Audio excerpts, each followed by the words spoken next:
അവരുടെ ആദരവ് ക്ഷണിച്ചു.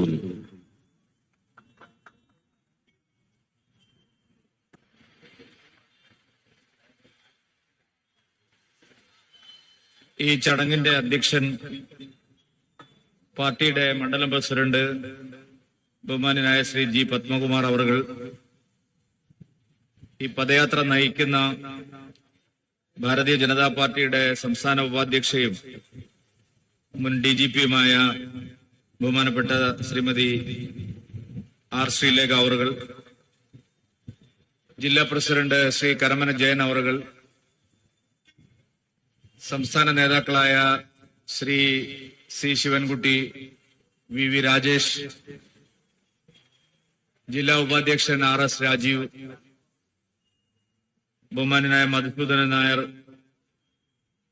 സംസ്ഥാന കമ്മിറ്റി അംഗം പ്രിയങ്കരനായ ശ്രീ പത്മനാഭൻ അവറുകൾ, മണ്ഡലം ജനറൽ സെക്രട്ടറി സന്തോഷ്,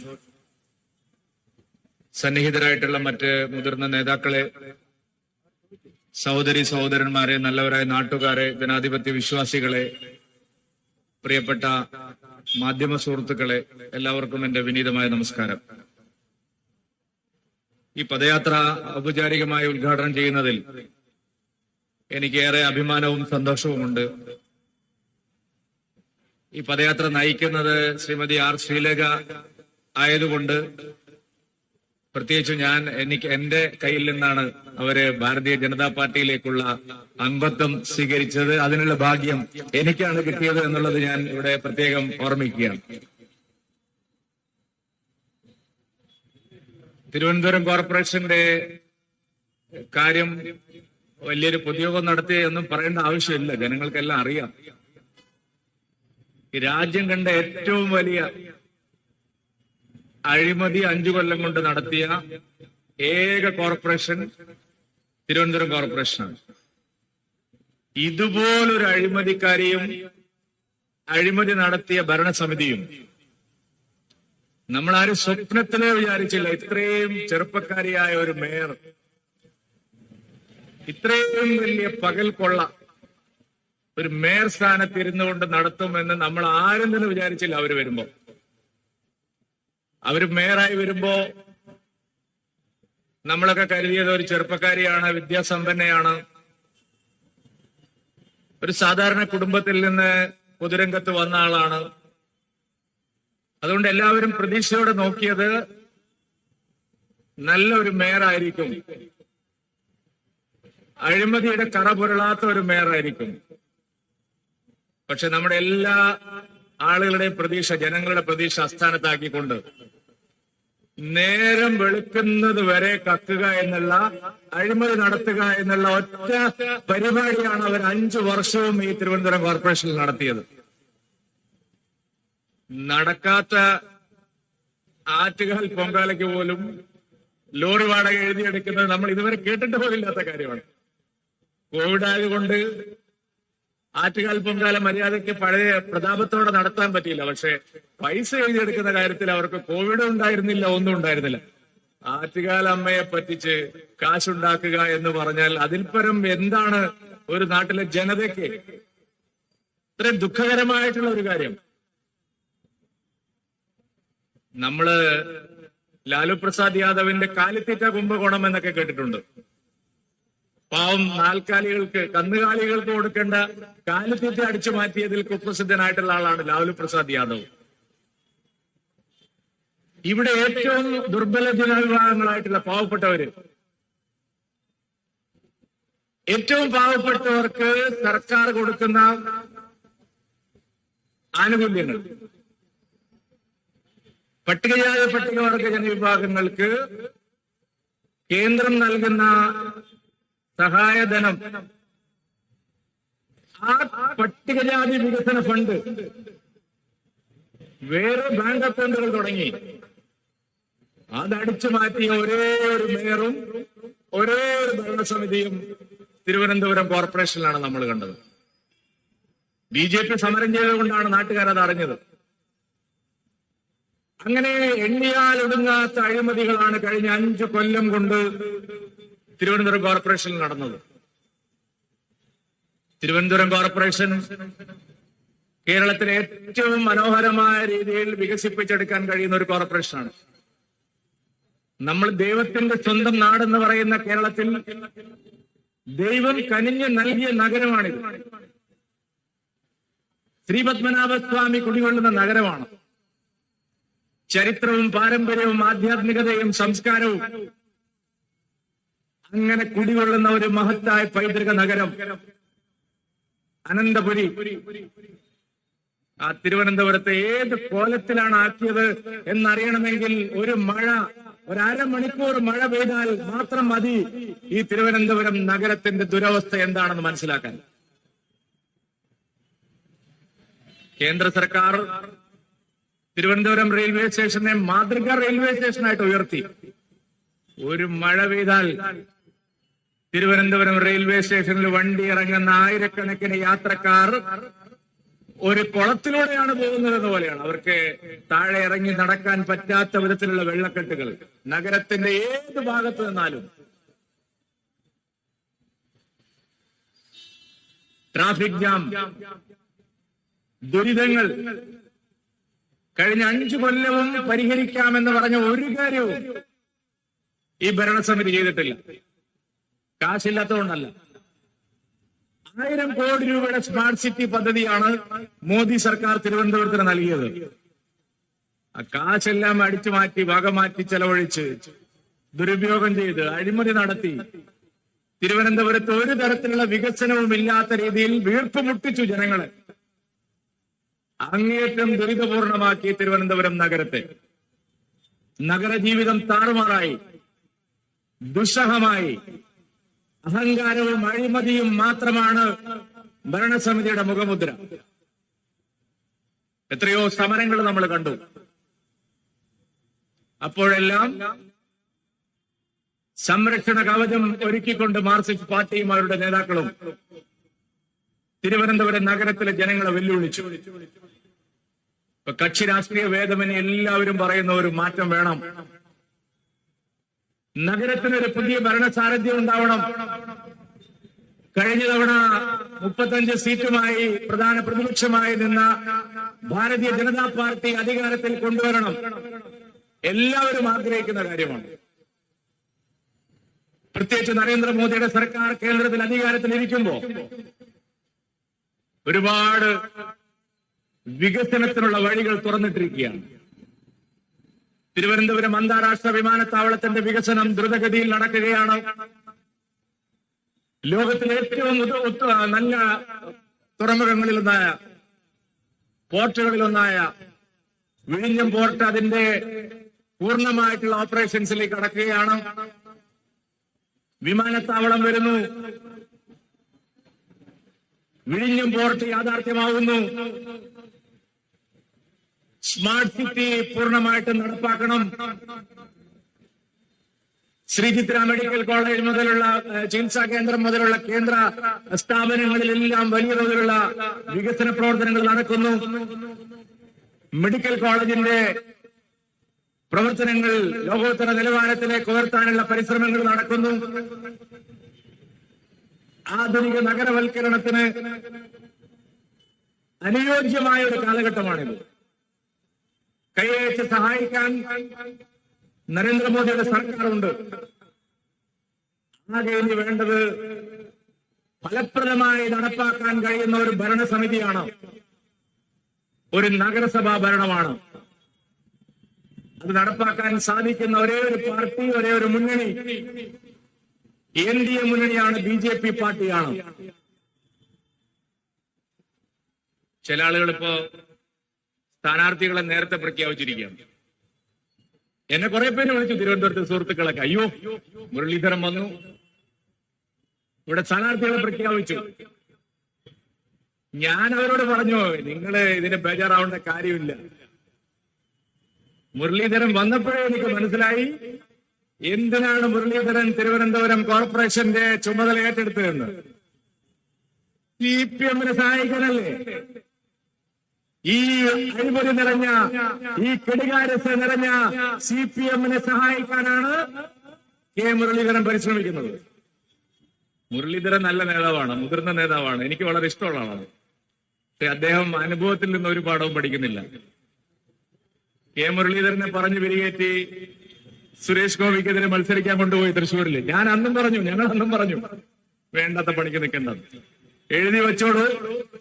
തൃശ്ശൂരിൽ മുരളീധരൻ പോയിട്ട് എന്താണ് സംഭവിച്ചത്, അത് തന്നെയായിരിക്കും തിരുവനന്തപുരം കോർപ്പറേഷനിലും സംഭവിക്കാൻ പോകുന്നത്. കോൺഗ്രസ് പാർട്ടി CPM-നെ ഭരണത്തിൽ കൊണ്ടുവരാൻ വേണ്ടിയിട്ടുള്ള നാടകങ്ങളാണ് കളിക്കുന്നത്. തൃശ്ശൂരിൽ സുരേഷ് ഗോപി MP ആയതുപോലെ ഒരു മാസം കഴിയുമ്പോ തിരുവനന്തപുരം കോർപ്പറേഷന്റെ ഭരണസാരഥ്യം നഗരസഭയുടെ മേയറായി ഭാരതീയ ജനതാ പാർട്ടിയുടെ പ്രതിനിധികൾ സത്യപ്രതിജ്ഞ ചെയ്യും. ഒരു സംശയം വേണ്ട.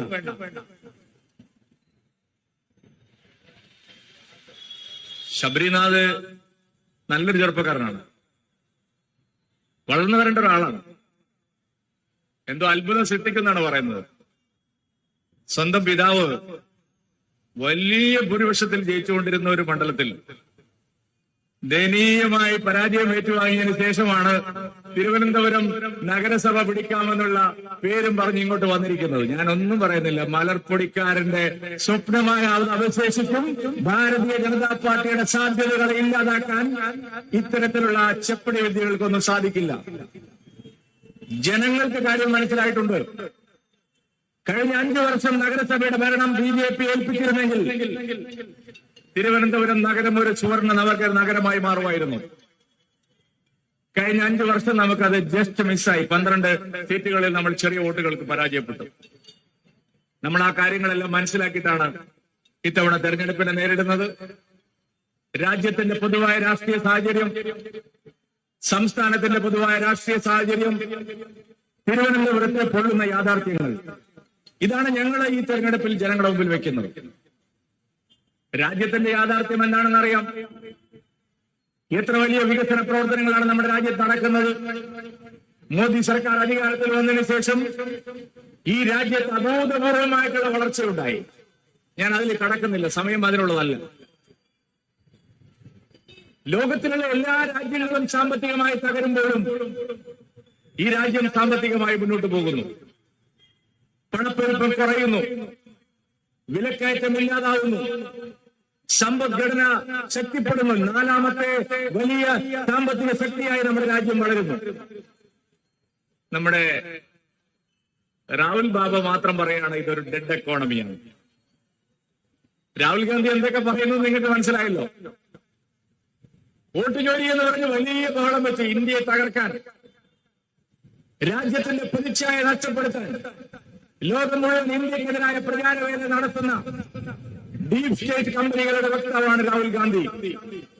അർബൻ നക്സലുകളുടെ തോഴനാണ് രാഹുൽ ഗാന്ധി. തുക്കടെ ഗ്യാങ്ങിന്റെ നായകനാണ് രാഹുൽ ഗാന്ധി. ഈ രാജ്യത്തെ ഛിന്നഭിന്നമാക്കാൻ ശ്രമിക്കുന്ന രാജ്യദ്രോഹ ശക്തികളുടെ പിടിയാളാണ് രാഹുൽ ഗാന്ധി. എണ്ണം തികഞ്ഞ ഒരു രാജ്യദ്രോഹിയാണ് രാഹുൽ ഗാന്ധി. എണ്ണം തികഞ്ഞ രാജ്യദ്രോഹിയാണ് രാഹുൽ ഗാന്ധി. വിദേശ രാജ്യങ്ങളിലെല്ലാം ചെന്ന് ഏറ്റവും സുതാര്യമായ ഇന്ത്യയുടെ തെരഞ്ഞെടുപ്പിനെ കളങ്കപ്പെടുത്തുകയാണ് രാഹുൽ ഗാന്ധി. ഇന്ത്യൻ ജനാധിപത്യത്തെ കളങ്കപ്പെടുത്തുകയാണ് രാഹുൽ ഗാന്ധി. ഇന്ത്യൻ പാർലമെന്റിനെ സ്തംഭിപ്പിക്കുകയാണ് രാഹുൽ ഗാന്ധി. ഇന്ത്യയുടെ വളർച്ചയെ തടസ്സപ്പെടുത്താൻ ശ്രമിക്കുകയാണ് രാഹുൽ ഗാന്ധി. ഇന്ത്യയുടെ പുരോഗതി ഇല്ലാതാക്കാൻ ശ്രമിക്കുകയാണ് രാഹുൽ ഗാന്ധി. ഇന്ത്യയെ വിഭജിക്കാൻ ശ്രമിക്കുന്ന ശക്തികളോടൊപ്പം പരസ്യമായ നിലപാട് സ്വീകരിക്കുകയാണ് രാഹുൽ ഗാന്ധി. അതാണ് വോട്ട് ജോലിയിൽ നമ്മൾ കണ്ടത്. 223 വോട്ട് ഒരാൾ ചെയ്തു എന്ന് പറഞ്ഞ ആ വീട്ടമ്മ ഇന്ന് പത്രങ്ങളോട് പറഞ്ഞിരിക്കുന്നത് ഞാൻ ഒരു വോട്ടേ ചെയ്തിട്ടുള്ളൂ. എന്റെ ഫോട്ടോ മോർഫ് ചെയ്ത് കോൺഗ്രസുകാര് വോട്ടർ പട്ടികയിലാക്കി. അത് എല്ലാവർക്കും വേണമെങ്കിൽ ചെയ്യാം. എന്നിട്ട് വലിയ മഹത്തായ പ്രചരണമാണെന്ന് പറഞ്ഞ് ചില ആളുകൾ എഡിറ്റോറിയൽ വരെ എഴുതി. കേരളത്തിൽ ബീഹാർ തെരഞ്ഞെടുപ്പിനെ അട്ടിമറിക്കാനാണ് ഇതൊക്കെ നടത്തിയത്. നോക്കൂ, കേരളത്തിൽ കോൺഗ്രസുകാരെയും CPM-കാരെയും ലീഗുകാരെയും സുഡാപ്പികളെയും കബളിപ്പിക്കാമെന്നല്ലാതെ ഇന്ത്യ രാജ്യത്തെ സാധാരണ പൗരനെയും കോൺഗ്രസിന്റെ ഈ തെറ്റായ വിദഗ്ധമായ പ്രചരണങ്ങൾ കൊണ്ട് കബളിപ്പിക്കാൻ കഴിയില്ലെന്ന് ചരിത്രം തെളിയിച്ചിരിക്കുന്നു. രാജ്യവിരുദ്ധ ശക്തികൾ ഒരു ഭാഗത്ത്, ഓപ്പറേഷൻ സിന്ദൂറിന് പോലും തെളിവുകൾ ചോദിക്കുന്ന പ്രതിപക്ഷ നേതാവാണ് നമ്മുടെ രാജ്യത്ത്. പാകിസ്ഥാൻ പോലും സമ്മതിച്ചു ഞങ്ങളുടെ സൈനിക കേന്ദ്രങ്ങളെല്ലാം ഇന്ത്യ ആക്രമിച്ച് തകർത്തു. രാഹുൽ ഗാന്ധിക്ക് തെളിവുകൾ വേണം. അതാണ് ഒരു വശം. മറുവശത്താരാണ്? തിരുവനന്തപുരം നഗരസഭയെ പോലെ കേരളത്തിലെ എല്ലാ ക്ഷേത്രങ്ങളും ഖജനാവ് മുഴുവൻ കട്ടുമുടിച്ചു.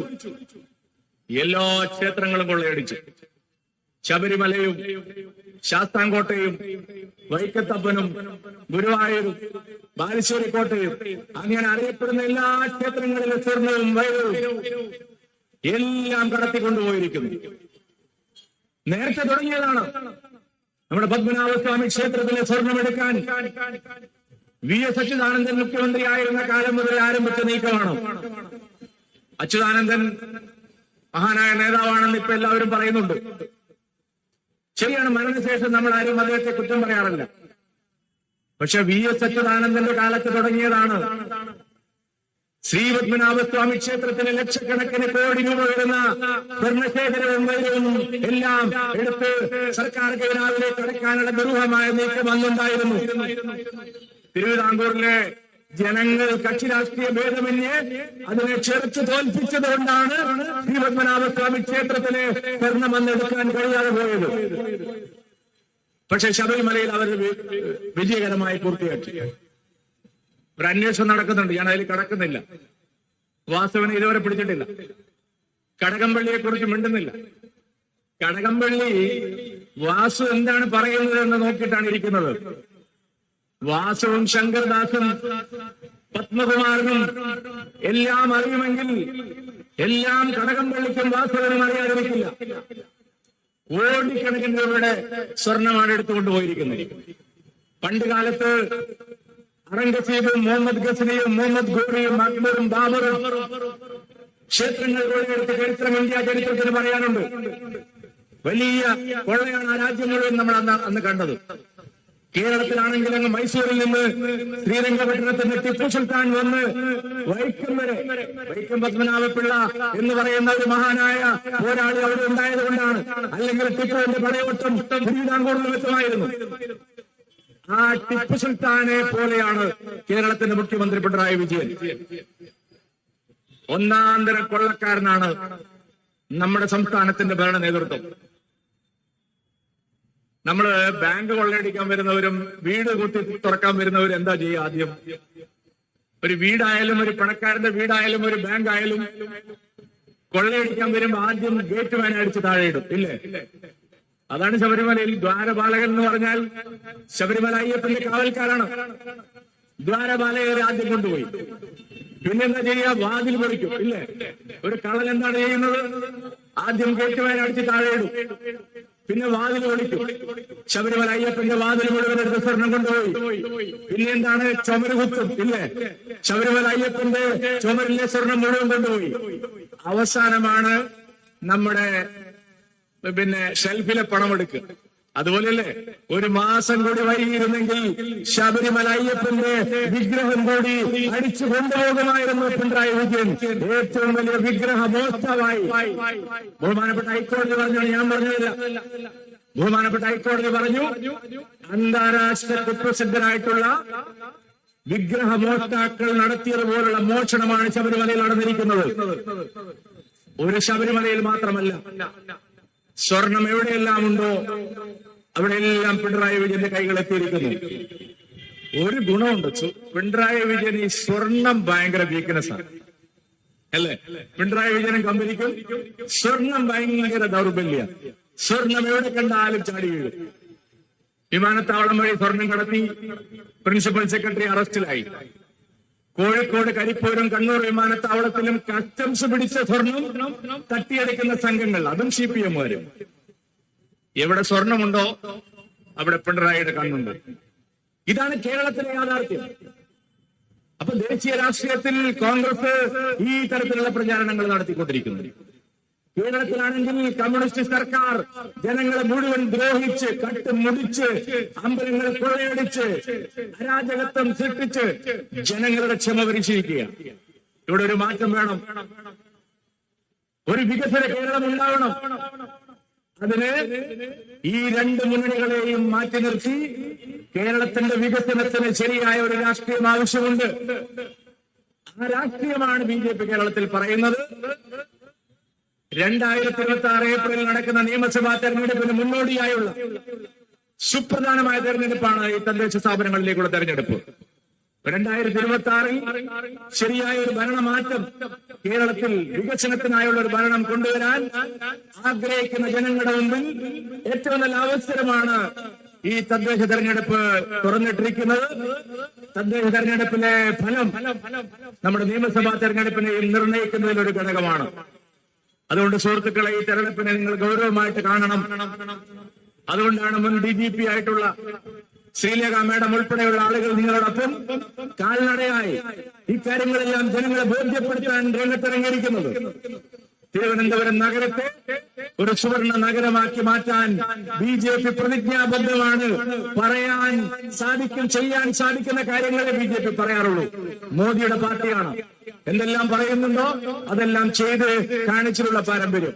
അതുകൊണ്ട് ഞങ്ങള് സമഗ്രമായ ഒരു വികസന രേഖ, തിരുവനന്തപുരം നഗരത്തിലെ ഓരോ കാതലായ പ്രശ്നങ്ങളെയും അഡ്രസ് ചെയ്യാൻ ആവശ്യമായ സമഗ്രമായ ഒരു വികസന രേഖ മുന്നിൽ വെച്ചുകൊണ്ടാണ് നിങ്ങളെ വോട്ടർമാരെ, പ്രിയപ്പെട്ടവരെ സമീപിക്കുന്നത്. ഭാവാത്മകമായ ഒരു രാഷ്ട്രീയം, സകാരാത്മകമായ ഒരു രാഷ്ട്രീയം, ഒരു പോസിറ്റീവ് പൊളിറ്റിക്സ്, ഒരു വികസനത്തിന്റെ രാഷ്ട്രീയം മുന്നിൽ വെച്ചുകൊണ്ടാണ് ഈ തെരഞ്ഞെടുപ്പിനെ ഞങ്ങൾ നേരിടുന്നത്. സർവാത്മന നിങ്ങളുടെ എല്ലാവരുടെയും പിന്തുണ ഞങ്ങൾക്ക് തരണം. രാഷ്ട്രീയ വഞ്ചകന്മാർ 4.5 പതിറ്റാണ്ടായി അനന്തപുരിയെ വഞ്ചിച്ചവർ, അവരെല്ലാം ഒരു പാഠം പഠിപ്പിക്കാനുള്ള അവസരമായി ഈ തെരഞ്ഞെടുപ്പിനെ നിങ്ങൾ കാണണം. ഞങ്ങൾക്ക് നിങ്ങളുടെ പിന്തുണ വേണം എന്ന് അഭ്യർത്ഥിച്ചുകൊണ്ടുള്ള പ്രചാരണമാണ്. ഈ പ്രചാരണത്തിന് നേതൃത്വം നൽകുന്ന ശ്രീലേഖ IPS മേഡത്തെയും ഇവിടുത്തെ കടമ ജയന്റെ നേതൃത്വത്തിലുള്ള പാർട്ടി പ്രവർത്തകരെയും ഞാൻ അഭിനന്ദിക്കുന്നു. ഈ ജാഥ ഔപചാരികമായി ഉദ്ഘാടനം ചെയ്തുകൊണ്ട് വാക്കുകൾ അവസാനിപ്പിക്കുന്നു. നിങ്ങൾക്ക് നമസ്കാരം. ഭാരത് മാതാ കി